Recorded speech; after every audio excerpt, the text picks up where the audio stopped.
To the Concrete Genius Podcast. I'm your host, the Concrete Genius, Sauce McKenzie. I appreciate you taking this ride with me, man. Hope everybody's doing good. It's been a beautiful day, beautiful Tuesday. God is good. It's been an amazing week for me. You know what I mean? Got a lot of things done, a lot of blessings happening for me right now. You know what I'm saying? So many blessings that I can't even really put them in a perspective, how many blessings it is. But all I want to say is God is good. You know what I mean? What they say, he who saved a wretch like me. You know what I'm saying? Like, I've done a lot of wild things in my life. I've been on a lot of different paths, but I can always say, truthfully, God has never given up on me. And that's the message I love to convey early in the beginning of my podcast, that God has never given up on me and he will never give up on you. So believe in whatever faith you have, maintain your discipline, maintain your consistency, and trust in the fact that God will never give up on you. It's a joy for me to say that. And I mean, even when I'm down, I always talk about my faith in God. I always talk about how God has done amazing things for me as a man. But to actually, like, you see the Cubs joint, but to actually, like, go through it and live it and be living testimony time and time again only speaks to the benevolence of a higher power. I could never in a million years survive all the things I've survived in life without God's grace walking beside me. Some of the things I've endured, some of the cases I've had, some of the places I've been, some of the things I've saw. I've had people shooting me point blank range. I've gotten out of situations that no man should probably get out of, all by the grace of God and my Lord and Savior. So with that, I always say, no matter what you're doing, even if you're in the process of sinning, even if you're in the process of making a mistake, you can make the change. But God is waiting on you to try to make the change. When I was selling dope, I was feeling stupid. And I was having money, pocket full of cash. I was feeling stupid, like, man, I got kids. They can't catch me again. You see what I'm saying? And I prayed and I prayed and I prayed for alternatives. And I was blessed to get a situation that allowed me to get away from that. Just looking at my children forced me to get away from that. Looking at my woman forced me to get away from a life that could put me away for multiple double-digit years for some product. You know what I mean? And I'm not speaking from the point of talking down on any young man or any man that has to hustle, because I've been there. I know what it's like to refuse to want to starve. I mean, none of us want to starve. None of us want to be without. None of us want to go without things that we feel are necessities in life. Nobody wants to be a burden. You know what I mean? When you go to prison, you sometimes feel like a burden, you know? And God has saved me through all that. And then as I became a parent, I've made mistakes. As I became a husband, I've made mistakes. God has been with me through all that. As I became a father, I've made mistakes. You know what I mean? I've had tense relationships with my children. And I just pray and I pray on it and I ask God to walk me through it. And he never leaves me. He never forsakes me. You know, he never gives up on me. So with that, ConcreteGeniusMedia.com, you know who you tapped in with, man. The one and only, Never Leave You Lonely, Sauce McKenzie. Get a copy of my book, The Game Changer. If you don't have it, you slacking. It's been an adventurous week for me. Glad to be back.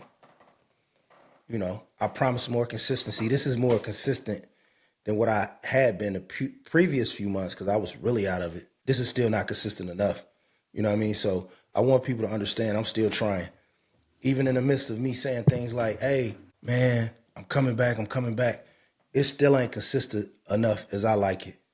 So for those who've bore with me, thank you. As I always thank you in the beginning of the podcast. But man, I got some great news this week. You know, things are going good. Salute the kid. Salute the dream. Salute the vision. Salute the initiative. Salute the wherewithal to never give up. Salute the fight. Salute to all the concrete geniuses who rose from the concrete. Salute to you. When one of us win, we all win, because the door is being kicked down. And I'm grateful. I'm thankful. I won't elaborate too much on the news yet, because it's not my place right now. But trust me, some great things are happening for me. And I feel good. You know, it's the end of August. It's been an eventful summer. I've dealt with a lot over the summer, just focusing on my family. I had to make some business decisions, some work decisions, pray for the health of some loved ones. I still got some loved ones going through some things right now, so I pray for you. And just, it was a transformation summer. Last summer was just a fun summer. All I did was have fun. Whole summer. Summer before that, all I did was have fun. This summer, I made some transformations that will pay off for the next 5, 10 years, generations, my kids, grandkids. So it's been a transformative summer. Transformation isn't always easy. Transformation can be difficult. It is difficult. But when you commit to transformation, you commit to the discipline of the grind, of the desire to change, of the desire to be free from whatever's holding you. You know, and a lot of things hold you in bondage. The choices you made, the things you're going through right now, where you at in your life as a man, a lot of things hold you in bondage. So you have to go through a transformation, and transformations start with discipline. Never be afraid to be disciplined. Never be afraid to be different. Your uniqueness comes in your ability to be different. And you're different. Nobody's like you. You're not like anybody else.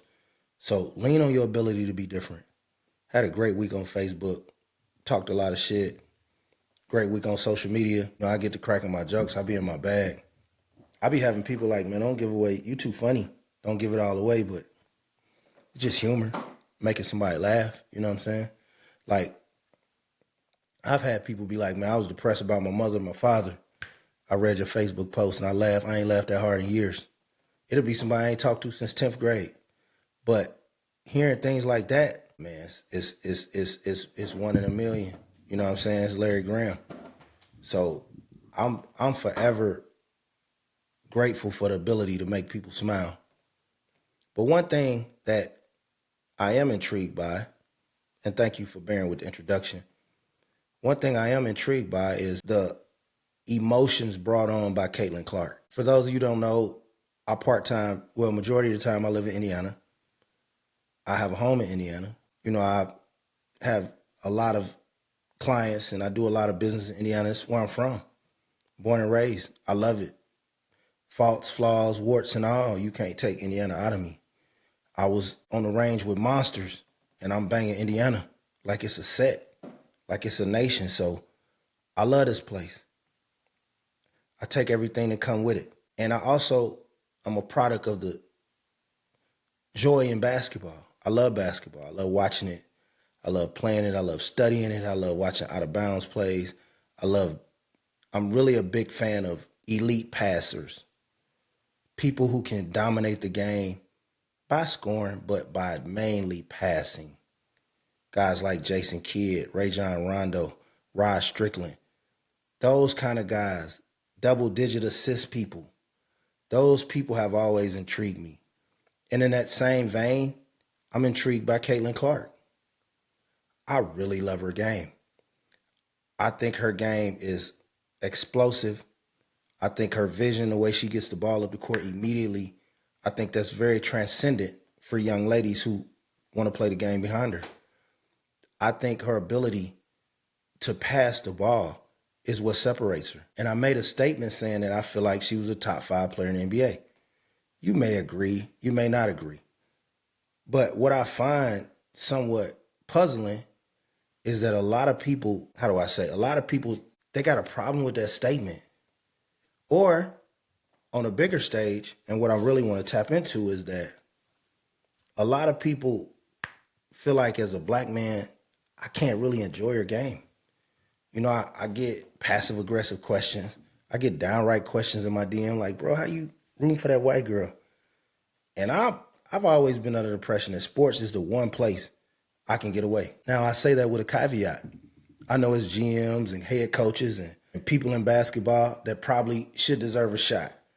That's not the discussion I'm talking about. I'm talking about as a Indiana-born American citizen having a passion for the game of basketball. As a black man, I appreciate watching Caitlin Clark play. Now, I also must qualify this for the people who lack a large amount of understanding. Just because I love watching Caitlin Clark play doesn't mean I don't love watching A'ja Wilson play. It doesn't mean I don't love watching Jewell Loyd or Jackie Young play. It doesn't mean I don't love watching Angel Reese or Kennedy Carter play. I love them all. Just like I love Cheryl Swoops and Tina Thompson and I like Rakia Jackson. But being in Indiana, being a fan of the game, a student of magnetism, why is it an issue for certain elements of the black community for me to like Caitlin Clark? I think she's explosive. I think she handles things with a lot of maturity. I think that the things that people try to label as immaturity are just passion from any basketball player has been somewhat petulant. You know what I mean? I don't care if you're talking about Mike or Kobe, any great basketball player. You got to be an asshole to be great, somewhat. But as a guy who's been pretty much aggressively black my whole life, you know what I'm saying? I'm from Gary, Indiana. I was raised in blackness. All my teachers, I went to school with all black people. I've never had a problem adjudicating my blackness. It is who I am. But I also don't meet people on the basis of solely their race. That's where my intelligence kicks in. I think you judge people by the connection you make with them. You look in their eyes and if you see a genuine personality, I think you connect with them. So the fact that I wasn't raised in an environment that was overzealously monitored or overzealously, I had to be on, like growing up in Gary, I knew I was black. Everybody was black. You know, I watched Eyes on the Prize. I watched Jesse Jackson give his speech, so I understood I was black. So this is the first time in my life talking about Caitlin Clark that I've ever been challenged or even somewhat passively aggressively attacked about my blackness. And I feel like that is really, really mind-blowing. It's just basketball. I couldn't imagine growing up in the 80s saying, damn, I like Larry Bird. Dudes probably would have wanted to burn my house down. I mean, we got to pick and choose when we want to involve race. We can't be selective when we want to involve race, when we want to be Marcus Garvey. Either you Marcus Garvey or you not. And I'm extremely pro-black. My resume is solidified. I mean, I've started programs. I've helped kids. I've paid out of pocket for kids to play basketball. I've raised several sons as I would my own, several children. You know, I've spoken out against issues that affect the black community. I never shy in my blackness. I never shuck and jive. But the first time somebody questioned my blackness, it was about Caitlin Clark, my appreciation for her game. So that's somewhat confusing to me, but it's also highlighting that a lot of people got trauma or they got frustrations in their life and they voice it through their displeasure of something you may like. Plays good basketball. I didn't come up here to do a think piece on the civil rights movement because I want to watch the Indiana Fever play basketball. I just want to watch the Fever play basketball. That's where I'm from. The most exciting player in the game plays in my home state, in my city that I reside in. Why wouldn't I enjoy that? Like, all I'm saying is this. If you're so black that you offended by black people not appreciating Caitlin Clark, you better be self-employed, my guy. You better be self-employed. You better be a homeowner. I better not see you mingling with nobody white. Nigga, I better not see you eating white bread. Like, if you that black, because that level of blackness, I don't get it. Especially if I ain't never seen that from a certain monolith of people that I know that have DM me or question me when I be out. Because a lot of times when I post them and then people question me about them, or not question like on some bully shit, but like people want to conversate about what I think. And I'm never offended by that because I like expounding on whatever I'm convicted of, whatever I think, whatever I said. Man, I hope you went to a HBCU. You know, if I can't watch Caitlin Clark and say she top 5 because she white, if that's your stance, hey, more power to you. But all I'm saying, bro, I hope you ain't got no white boss, no white supervisor. You know, I hope you ain't got to send out no email asking nobody for a day off that's white. I mean, shit. No white landlord, no nothing. So all I'm saying is we got to be realistic. You know what I'm saying? Like, I hope you ain't never cheered for no white player that was on your son's team or your daughter's team. No. I hope you ain't never shook hands with no white coach because I can't like Caitlin Clark. You see my point? Now, I'm not overzealous with the fandom. I'm just appreciative of the game. I'm not on no crusade to say that a white player is better than these type of players, or she's so good because she white. You know, my wife black as Weezy Jefferson, along with any woman I've ever dated in my life. Nothing but the cocoa, you know? Shit, call me, I'm in love with the cocoa, like that, you know? So I think it's a very fascinating dynamic for so many black men to get enraged about Caitlin Clark.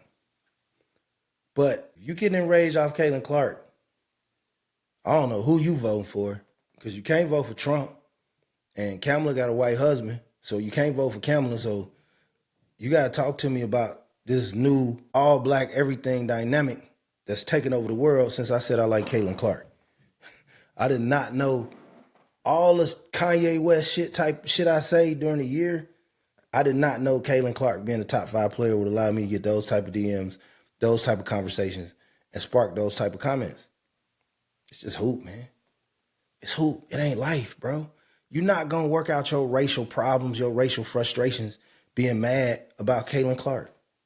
Just like you ain't going to wipe away whatever issues you got with black people going OD for. Just, it's basketball, man. Can we please, just enjoy the orange and white ball going through the net, bro? I don't care who shoots it, man. I like Kelsey Plum. I've been a fan of Kelsey Plum for a minute. I like Kelsey Plum game. Nobody accused me of, well, how you like that way? I like Kelsey Plum. She can hoop. I like her spunk. I like her demeanor. Why doesn't she incite the same type of curiosity or defending of all things the Negro American? You know what I'm saying? I just don't get it. So, and let's get into the meat of the numbers. Caitlin Clark in her rookie year, after playing a full season at Iowa, and I know players go overseas. That's 4 years of college hoop. She averaged 17.8 points, 5.8 rebounds, 8.3 assists. That's my fucking number. 1.4 steals. So I'm giving you 18. I'm giving you 6 boards. That's 6 possessions. And I'm giving you 8.5 dimes. So 8 dimes is 20 points.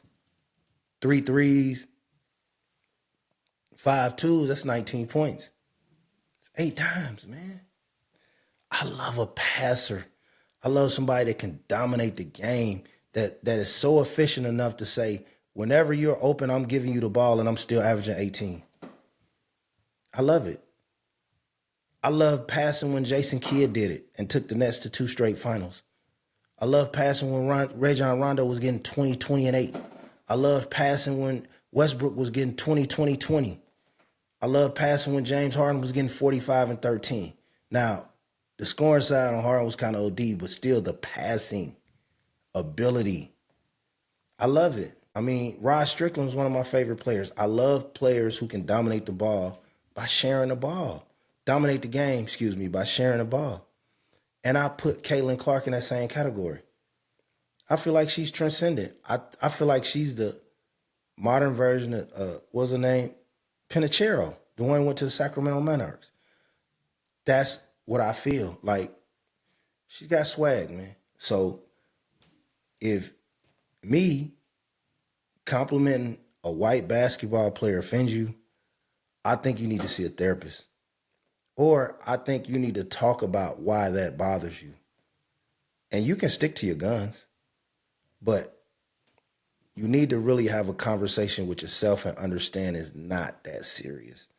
A lot of us just want to enjoy the game. And you know the crazy thing, and I said this before, I wanted to doubt her. She's overrated. When you black, in my opinion, it's natural to think that the white player is overhyped. And I want everybody in America to know this, white, black people, whatever. Most black people are going to underestimate a white kid. You got to prove it. Okay, cool. But she's proved it. So let's move on. Let's enjoy. Because the numbers, I'm telling you, the numbers are only going to get better. The fandom's only going to get better.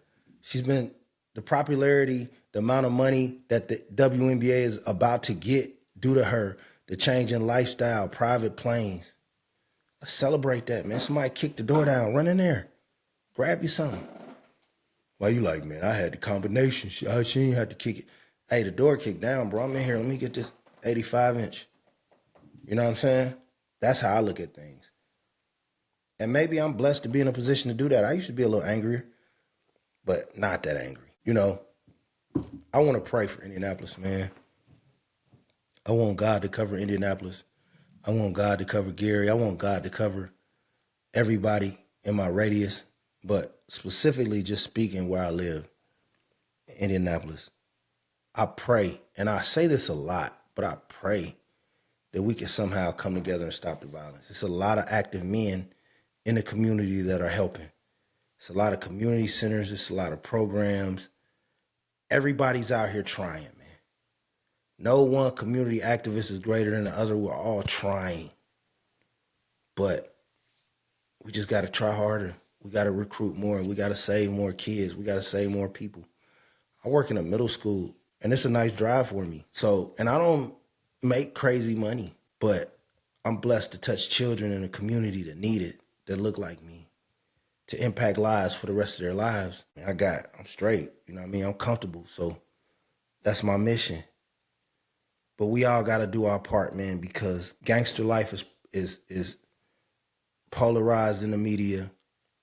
Violence is polarized in the media. We're desensitized to violence. I've seen a couple of people die in front of me, and that stain, it never leaves your brain. But even then, I still had the luxury of having to see it. Now, in today's society, you can be scrolling on the Instagram and see 4 people get killed. You can see a mass shooting on Instagram Reels.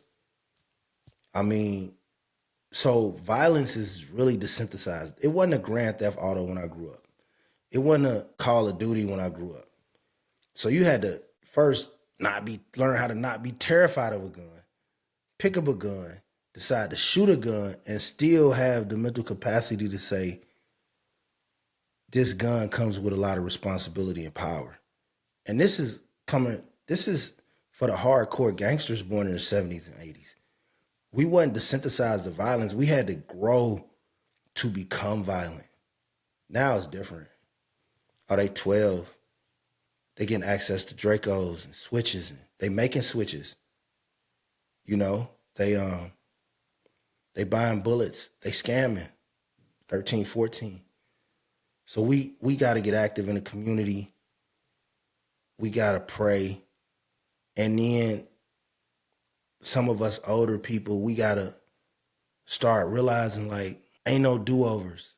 I can understand if you 17, you think you get a do-over, you get popped. Growing up in the ghetto would do that to you. I was him. I know a lot of dudes is him. When you 34, 35, 26, 27, couple of shorties, you got to realize ain't no do-overs, man.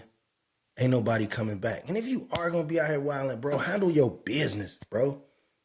Get you a lawyer. Every time you make some money, give your lawyer $300 a week. I want to repeat that. If you hustling, bro, you in a drug gang, you scamming, you doing anything illegitimate, find you a lawyer. Say, look, I'm going to give you $1,500. We're going to let it sit for 5 years. For 5 years, this $1,500 is a deposit if anything's happens. Or I give you $100 a month for 2 years. Anything I get, $250. Give him $250. But anything I get that I give you when I need you, you got to be right there. I didn't put up $3,000.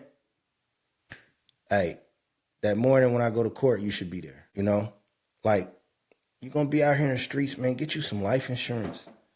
Like, ain't no way you should be out here riding big boy and then something happen to you and people got to fry fish and start a GoFundMe.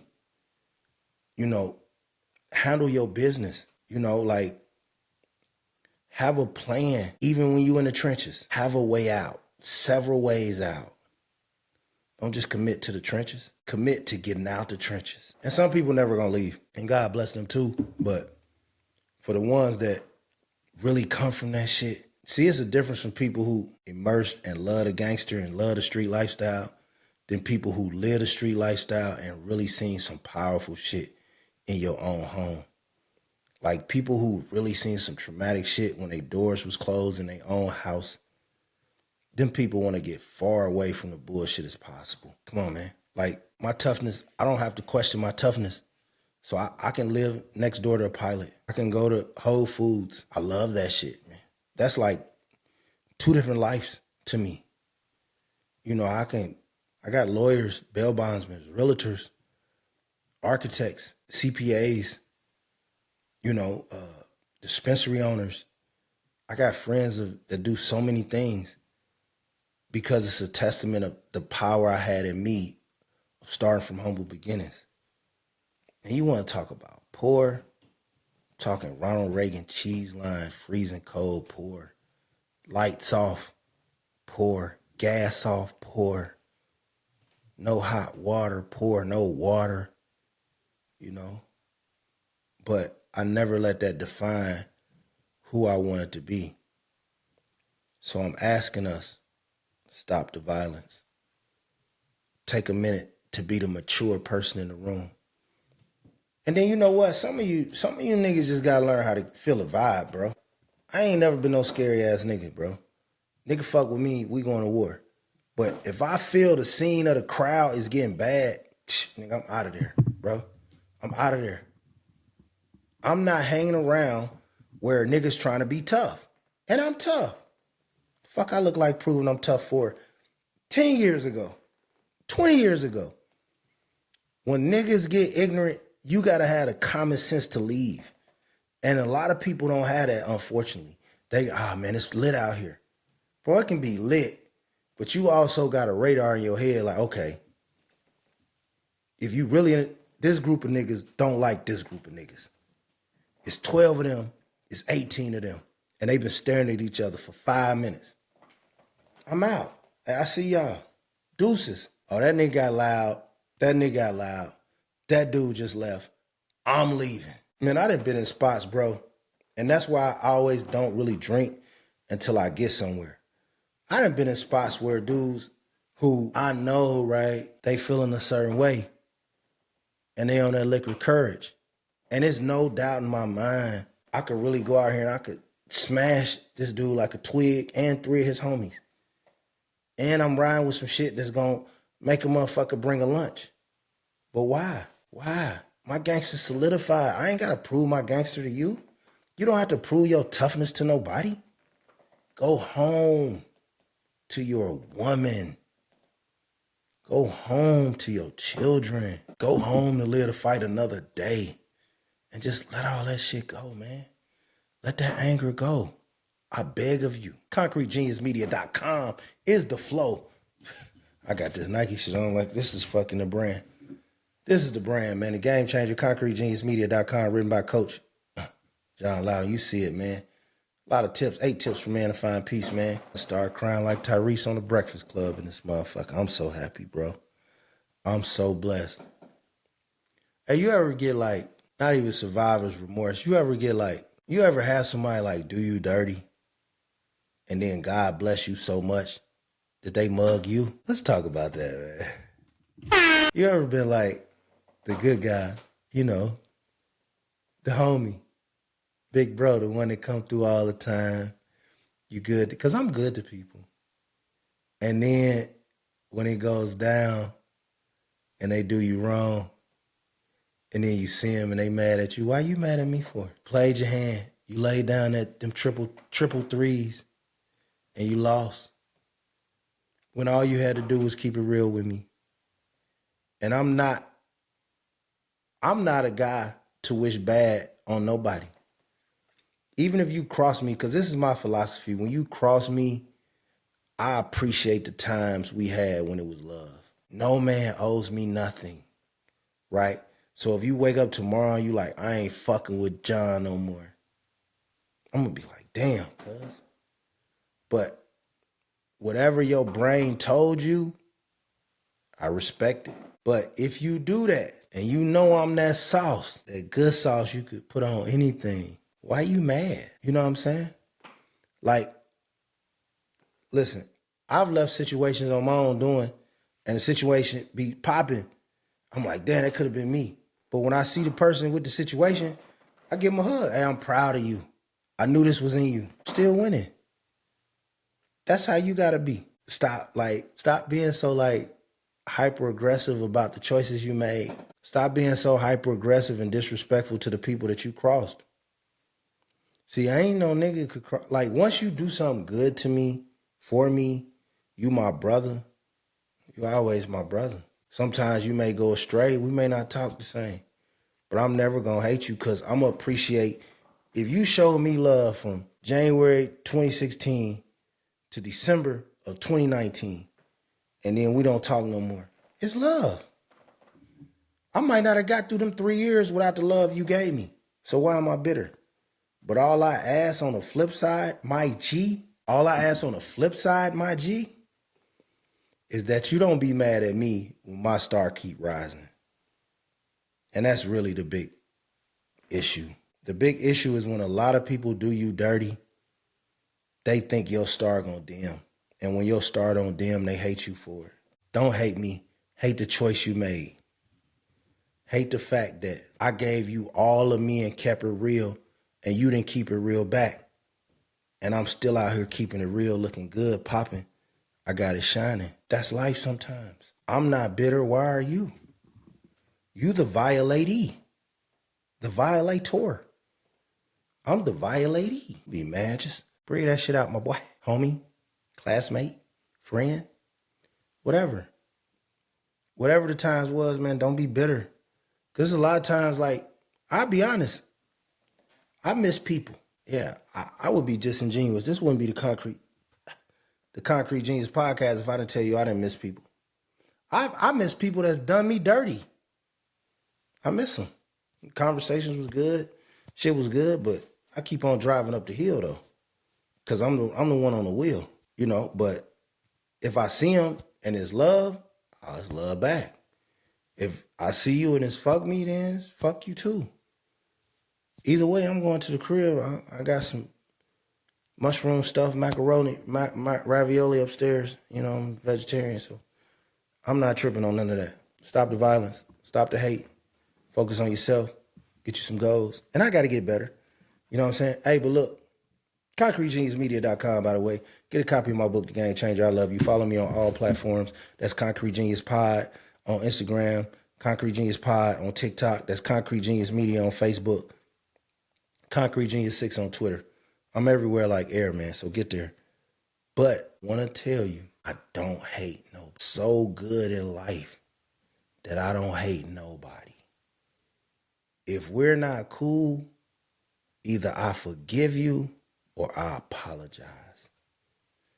That's how happy I am, B. Do you see the joy in my eyes? No? And man, I come from misery, but I refuse to be miserable. I come from pain, but I refuse to live with it. So, bless you.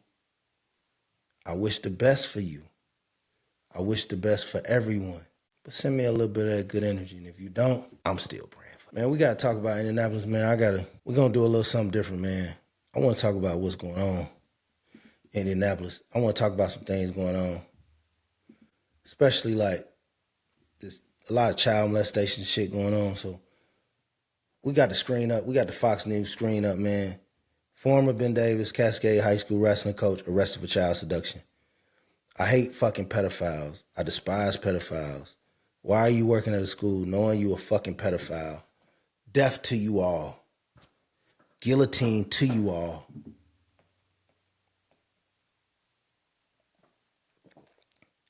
The worst thing you can do is ruin the innocence of a baby. Death to pedophiles. A former wrestling coach at Ben Davis High School in Indianapolis and Cascade High School in Hendricks County has been arrested for child seduction. Quinn Harris, 27, was arrested Monday at a home in Plainfield on an active arrest warrant, charging him with child seduction. Fox 59 confirmed Tuesday that Harris was a wrestling coach at Ben Davis High School and Cascade High School intermittently for the last 5 years. So intermittently means sometimes. So he might have been a volunteer, something like that. Harris has since been booked in the Hendricks County Jail and is now being held without bond. The sheriff's office said that although local deputies made the arrest, the criminal investigation was handled by Avon Police. While no specifics on what Harris is accused of have been confirmed, MSD of Wayne Township said officials are not aware of any allegations involving Ben Davis students. So thank God for that. He knew not to fuck with black kids. But look at his face. That's the face of a pedophile. Sent him to Louisiana. They castrating boys. Again. Here we go again. We're going to go home. See. Not touching that. Not touching no murders. No murders. Oh. IMPD sergeant accused in trading child porn tied to covering his tracks using investigating knowledge, court docs reveal. Court documents reveal an Indianapolis police sergeant accused of sharing dozens of files of child sex abuse material online attempted to cover his tracks using knowledge gained from his time as an investigator in the Internal Affairs Unit. You dirty dog. Javid Richards faces 12 preliminary counts of child exploitation, all level 4 felonies. Man, you know how many dudes he probably done put in jail for bullshit?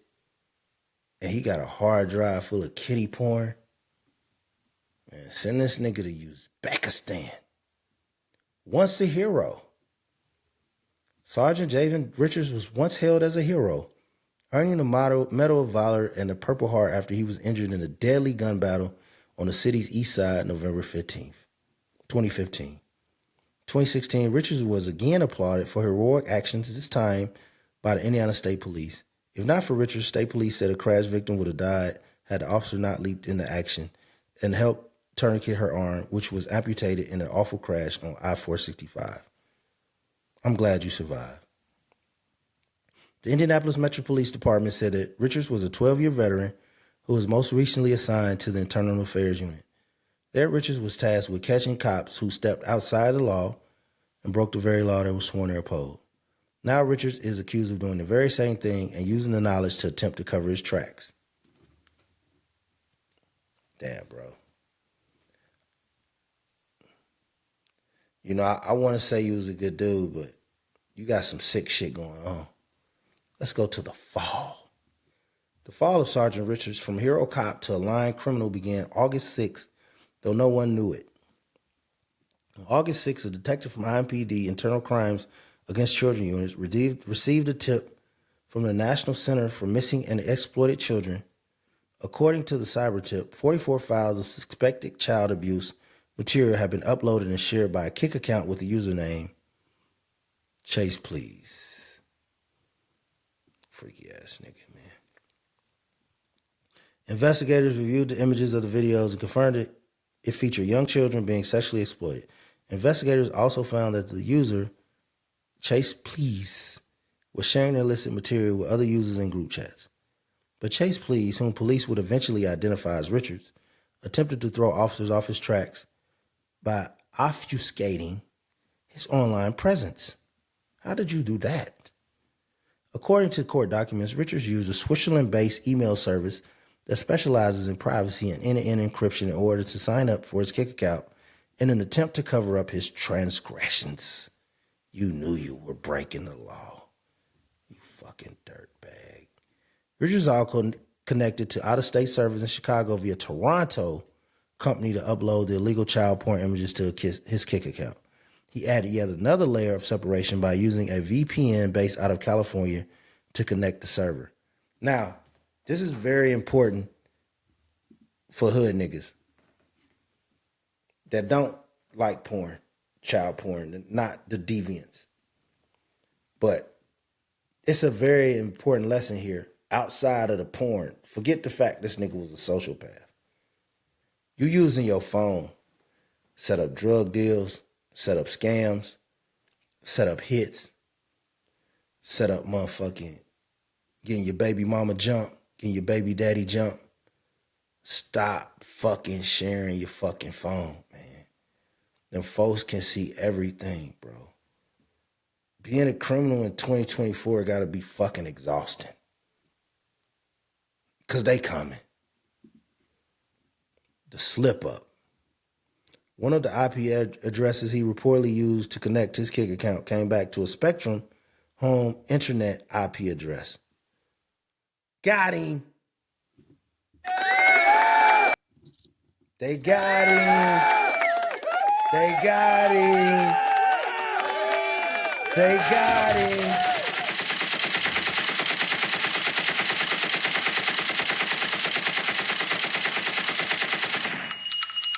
Got him. Court records show investigators then used Richard's own body cam to trace him back to his apartment on the day of the uploads to Kik.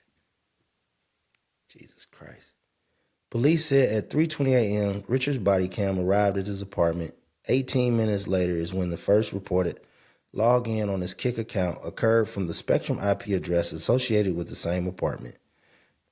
Nigga, you live in an apartment, nigga, you police? Richards had then reportedly switched to his out-of-state IP address to upload the child sex abuse material, but investigators said he slipped up at 8:13 a.m., perhaps accidentally uploaded 2 files from his Spectrum home internet IP address before realizing and switching back to a VPN out of state. Oh, you knew they was coming. Fuck out of here with your lying ass. You knew they was coming. You knew they was coming, buddy. You knew they was coming. You knew they was coming. Goddamn, you knew they was coming. They was coming. You knew they was coming, buddy.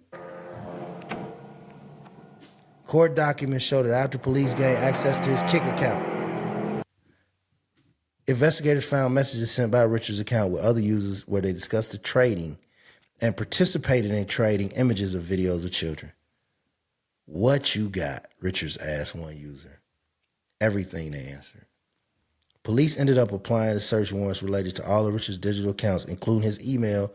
Court records show police found one instance of Richardson logging into the Chicago-based server from his personal email, the same server company that was tied to the Kik account uploads.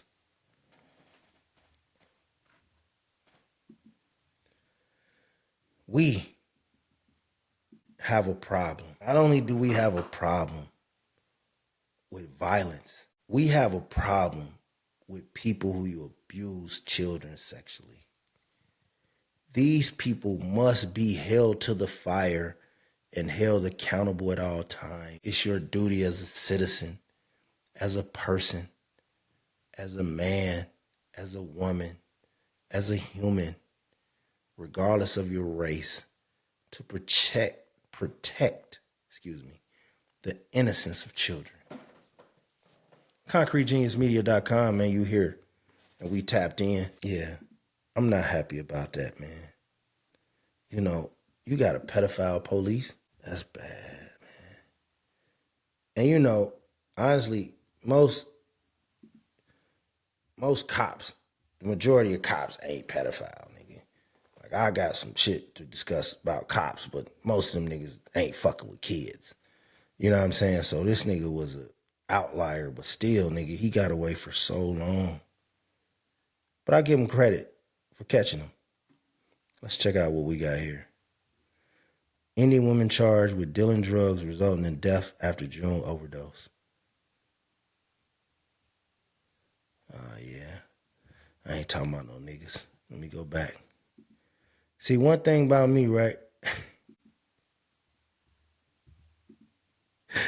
I'll tell you. I'm going to kick that fly shit, bro. I'm going to make you laugh. I'm going to talk a little hard shit, but few rules about me. I don't report about no nigga business in Indianapolis. If a motherfucker gets shot, if somebody die, somebody rob something, somebody take something, you will not hear that shit on Concrete Genius Media. Because I'm officially sure that these niggas is retarded.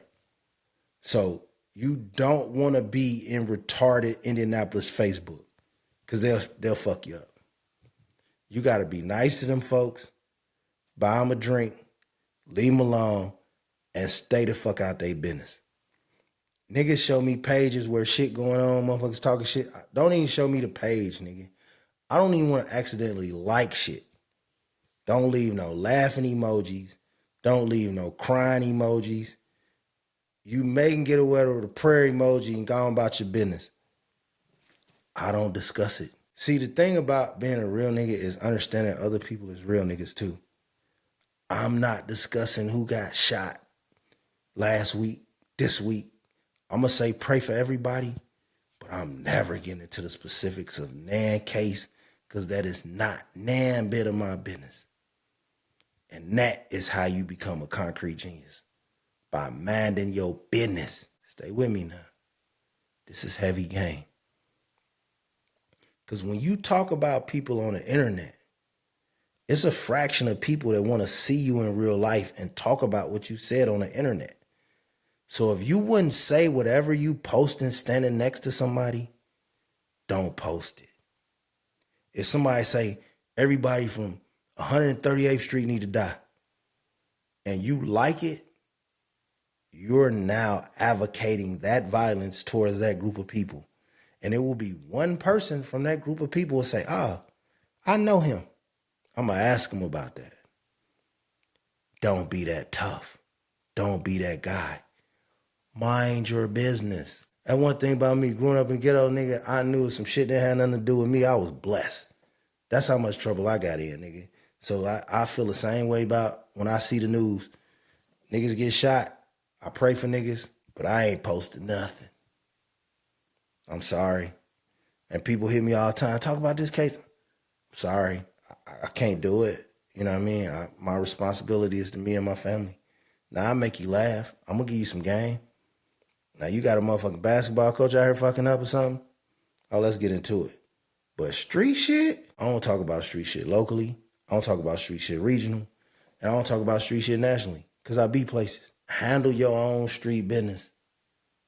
This is the OG podcast that I'm sleeping on 1,000 count sheets. I don't need no nigga saying, why that nigga talking about me for? No, sirree, Bob. ConcreteGeniusMedia.com. You've been waiting to exhale. Exhale. It's the best podcast you refuse to tell your friends about. See me when you see me, man.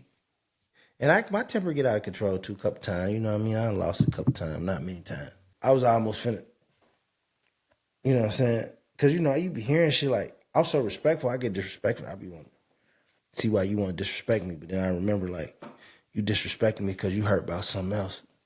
You know what I'm saying? You ain't hurt because you don't like me. You hurt because you don't like your life. So that makes me not even acknowledge your disrespect. Just keep on shining. Keep on going up them elevators on that ass. You understand what I'm saying? Fast, too. Like if the elevator was going down full speed, it's going up full speed. So why would I entertain your beef? I decide who beef with me. I ignore you. Cause I ain't gonna never beef with no real nigga because I'm gonna make sure a real nigga gonna be respected. And if a real nigga respected, he gone about his business. This might be too much game for free. I might have put this shit on Patreon, but just take it. Run with it. And run with the game changer, ConcreteGeniusMedia.com. You know the vibes, you know the truth, the trill, the real. So you say you from Naptown, tap in with my homie D Grant. So you say you from Gary. He got the Dallas joint going. He got the Philly joint going. You a hustler, boy. I'm going to see you. Tap in with NeedleGold. Get the skin gear, the skin wear, you know what I'm saying? Smooth ass skin shit. The beard shit got me fluffy. You know what I'm saying?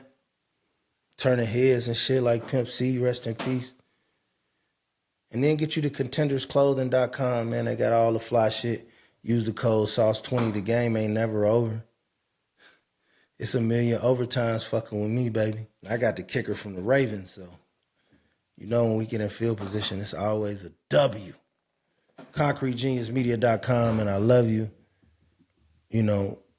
Take what I say for face value.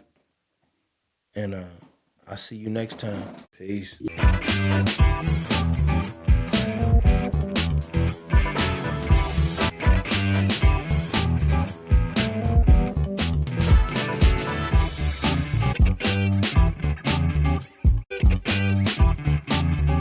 you can run, but you can't hide, bro. ConcreteGeniusMedia.com. Peace.